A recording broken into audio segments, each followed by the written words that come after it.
Hey, how y'all doing out there? Welcome back to my channel. For those of you that have been here before, welcome. If you are new here, my name is Nieccee. This is Simply Nieccee, and this is my little corner of YouTube. Girl, I gotta drop my chair because I done cut my head off in the picture. There we go. If you're new here, at 6 o'clock p.m. Central Standard Time every Monday, class is in session for Fashion History 101. What we do with Fashion History 101 is we take today's top luxury designers and we break it all the way down. Fam, gang, welcome back to the fold, honey. Make these newcomers welcome, honey. Welcome them to the fold. Drop down in the comments. Let them know how we do it over here. Listen, today, we are going to talk about Mr. Ed Hardy himself. Now, take that with a grain of salt, because Mr. Ed Hardy is not really Mr. Ed Hardy. We are going to talk about a French designer who was known for Ed Hardy and Von Dutch in the early 2000s. Let's go.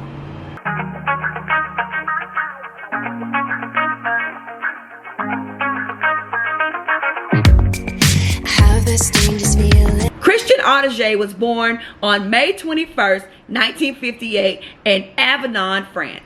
Let me stop and give my disclaimer. If you know me, you know I always have my notes right here handy dandy on my phone. It is advisable that you grab your pen and your paper or the notes on your phone, get you a little something to sip on so that we can enjoy Fashion History 101. It has been said that Audigier has been working in the fashion world since the early age of 15 years old. He designed a line of denim that was inspired by his love for rock and roll, specifically the Rolling Stones, baby. His designs became so popular that a top executive from McKeen Jeans, McKeen, M-A-C-K-E-E-N, Jeans, took notice of Audigier's talent, affording him the opportunity to create with the company and travel the world. Talk about talented, baby. He moved to New York in his early 20s to expand his own brand, and he has worked with Guess, Levi's, Diesel, Denim Jeans, Fiorcucci,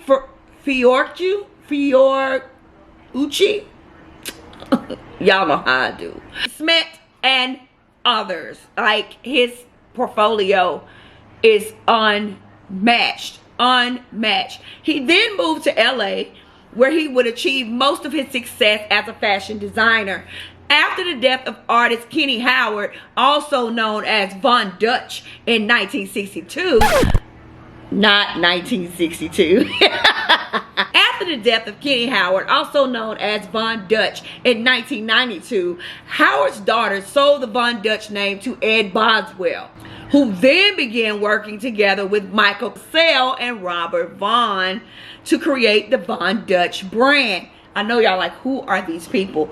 It's gonna tie together, I promise. Tony Sorensen would be brought in as an investor and would become a 51% owner of the Von Dutch brand, while Michael Cassell only owned 49%. And they make it sound like 51 and 49. I mean, they're just, nobody, whatever. But it was Tony Sorensen who brought Christian Audigier into the fold. So we're going to pause right here, put a pen in your paper with Christian Audigier, and we're going to move on over to Von Dutch. Von Dutch is an American multinational fashion brand posthumously named after Kenny Howard, who was also known, as we just talked about, as Von Dutch, an American artist and pinstriper of the custom culture movement. After Howard's death in 1992, of course, as we just talked about, his daughters allowed Ed Boswell to produce items using the Von Dutch trademark logo. The trademark rights were sold in 96 to Mike Cassell, who, with Robert Vaughn, used the logo for an apparel line named Von Dutch Originals. Two different things. French designer Christian Audigier helped popularize the brand in the early 2000s. Von Dutch was repurchased in 2009 by Group Royer SA through its Luxembourg subsidiary Royer Brands International, SARL. The clothing line gained popularity in the US and attracted the attention of many celebrities such as Paris Hilton, Whitney Houston, Madonna, Britney Spears, Justin Timberlake, Janet Jackson, Jay-Z, Beyonce, Ashton Kutcher, and Eric Church, just to name a few. Just a little bit about Kenneth Robert Howard, an American motorcycle mechanic, artist, pinstriper, metal fabricator, knife maker, and gunsmith. Honey, he was a man jack of all trades, baby. Yeah. The inspiration to create the clothing line started with Howard's daughters, Lisa and Lorna, after his death. They decided to use his artistic name, Von Dutch, or Dutch, which was a family nickname for Howard because he was considered to be as stubborn as a Dutchman. Howard had a passion for cars and motorcycles. He also created special effects for Hollywood films. I'm so sorry about this train, you guys. It's just something always happens no matter what time I time these videos. My sincerest apologies to all of you. And he also served not only as a special effects person for Hollywood films, he was also a consultant for several period films as well. His most recognizable work was in 1955 at the 1955 Motorama. He was able to stripe a 1927 Studebaker for 10 days. Today, Howard is known as the father of modern pen striping. There is much more about his personal history, but I wanted to touch on who he was as a person before we keep moving on with Christian Audigier. The early 2000s were the prime years for Von Dutch. Celebrities were spotted wearing a variety of Von Dutch apparel, such as jackets, t-shirts, and most notably trucker hats. Britney Spears and Justin Timberlake played a vital role in the rise of Von Dutch. Audigier met with Spears in LA in 2002 and convinced her to wear the brand. Soon afterward, Spears and Timberlake made national news with their breakup and happened to be wearing Von Dutch trucker hats on the cover of People. The exposure helped grow the brand and it began to sell. But you have other celebs such as Paris Hilton, Lindsay Lohan, Ashton Kutcher, and Beyonce seen wearing the $100 trucker hat. Kutcher was constantly seen wearing Von Dutch in the early 2000s, especially on episodes of Punk'd. Von Dutch's popularity peaked in 2003 with sales of over $33 million. Behind the scenes, Sorensen fired Von and became the sole owner in 2002. In February 2005, Von was arrested on charges of first-degree murder after he shot and killed childhood friend Mark Rivas, who he claimed attacked him with a broken bottle. He was acquitted of this crime in 2006. Kenny Howard has been known and quoted to have been a racist as well as a Nazi. Audigier helped popularize Von Dutch in 2007, and he went, oh my God.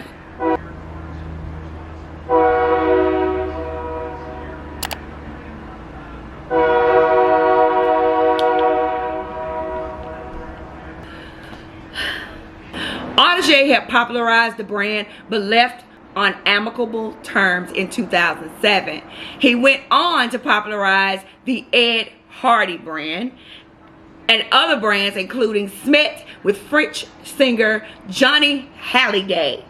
Audigier's brands are sold internationally in over 40 countries.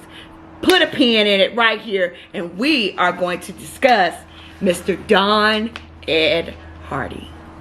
Don Ed Hardy was born in 1945 and is an American tattoo artist known for his tattoos' strong influence on the development of modern tattoo styles and his eponymous apparel and accessories brand. Mr. Hardy was born January 5th, 1945 in Des Moines, Iowa. He grew up in Corona Del Mar in Newport Beach, California. I cannot talk today in this fashion history video. Gosh, I just keep tripping over everything. At the preteen, a young Ed Hardy was interested in tattoos. One of his friend's fathers had army tattoos, and this intrigued him so much he took pens and pencils to school and was drawing all over the neighborhood kids. He also credits his mother, who supported his work and encouraged him to follow his passions. Don't we all wish or desire or are thankful that we have parents that support our dreams? Hardy had his first art exhibit at the Laguna Beach Art Festival after graduating from high school. He attended the San Francisco Art Institute and graduated with a Bachelor of Fine Arts in printmaking. While there, Hardy learned how to draw from Joan Brown, etching from Gordon Cook, and sculpting from Manuel Neri. He was later offered a full scholarship and a graduate position for a Master of Fine Arts program at Yale. You heard it right, Yale. He declined respectfully and instead pursued his interest in tattoos. When you good at what you do, baby, people come looking for you. You don't have to go to them. They come looking for you, child. Hey, that message gonna bless somebody. It's gonna bless you, baby. Amen, amen, amen. Hardy was mentored by several famous and prolific tattoo artists, including Samuel Stewart, also known by his nickname as Professor Phil Sparrow, a former college professor. And as a child, Hardy had copied Stewart's designs to perfect his craft, so to speak. Stewart showed Hardy a book of Japanese tattoos, and Hardy, who had already been interested in Japanese history, culture, and woodblock prints, had an epiphany. He described it as being struck by lightning. The lights are on. After Hardy finished his apprenticeship with Stewart, he studied with the tattoo artist Zeke Owen in Seattle and Doc Webb in San Diego. Girl, let me find out Ed was round the road around here. Child, he was probably here before I even got here. Eventually, Hardy formed a relationship with one of the pioneers of modern tattoo culture, Sailor Jerry Collins, who had a major impact on Hardy's work.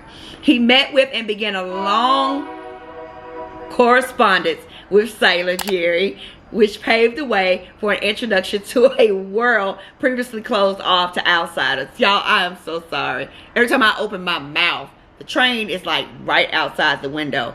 And like I said, no matter what time I record, there's some type of noise going on in the background. So please, please, please forgive me. Through Jerry's connections, Hardy began an association in 1973 with the classical tattoo master Horihide. Hardy studied and tattooed in Japan off and on through the 70s and the 80s.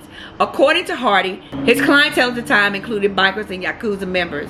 Hardy soon became recognized as the main influence and driver in incorporating Japanese tattoos, aesthetics, and techniques into American styles of work. One of the defining characteristics of Hardy's work is the elevation of tattoos from flash, preset, and preformed tattoos to customized and personalized work. Before this, it was very common for individuals, often those in the U.S. Navy, to walk into studios or the back of other businesses and select artwork off of a wall.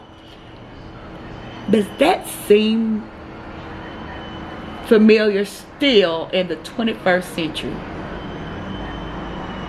Hardy's motivations were more aesthetically simple, to focus on one's self-expression, the resulting tattoos reflecting the individual's taste and preferences. This would be collaborative, done in consultation between tattoo artist and client. For Hardy, this was about customization and personalization. Thus, the wearer would have an emotional connection. This fine art mentality helped elevate tattoos from a subculture to pop culture level, taking it from fringe culture to main culture. Listen, let me tell y'all about these tattoos. If they don't mean something to you, don't just get anything on you. Just here, almost 2 weeks ago, I went and got a second wrist tattoo. Oh, you can't see it.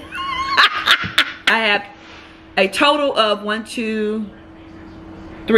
tattoos. 2 of them, 5 tattoos. I have a total of 5 tattoos. I can't believe that, because that was my goal. I have a total of 5 tattoos, and these 2 here probably are my favorite. This one is the newest one, and it means something to me. It sends a message, and there is an emotional connection. There's an emotional connection to the one on my shoulder. So don't just go out here and just be going willy-nilly and getting tattoos just cause. Make sure that it's something that you can live with, if that's something that you choose to do. In 1982, Hardy and his wife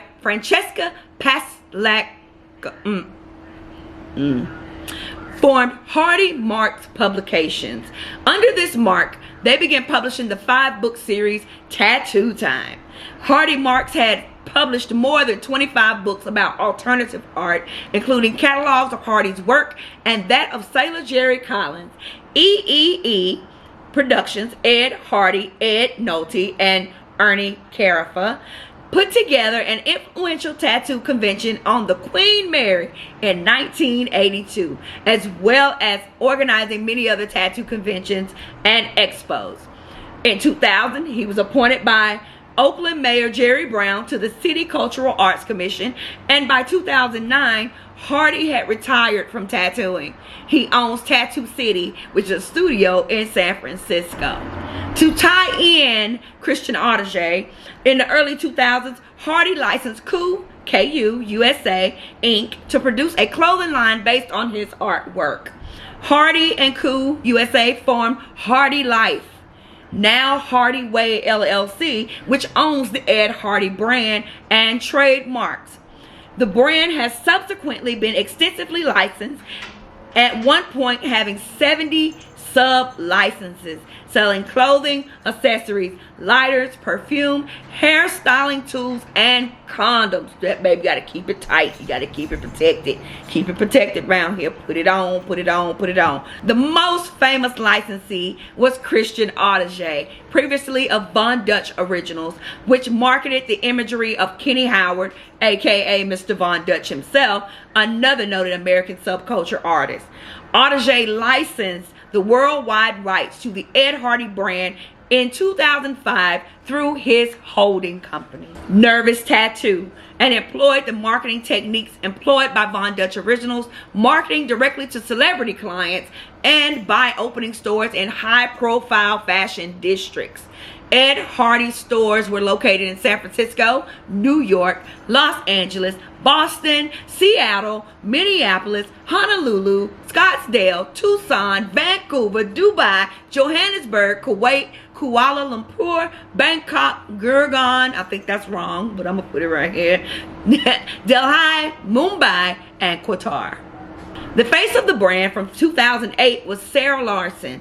The brand gained significant popularity under Audigier, peaking at more than $700 million in gross revenue in 2009, but collapsed quickly in the following 2 years, leading to the closure of many stores.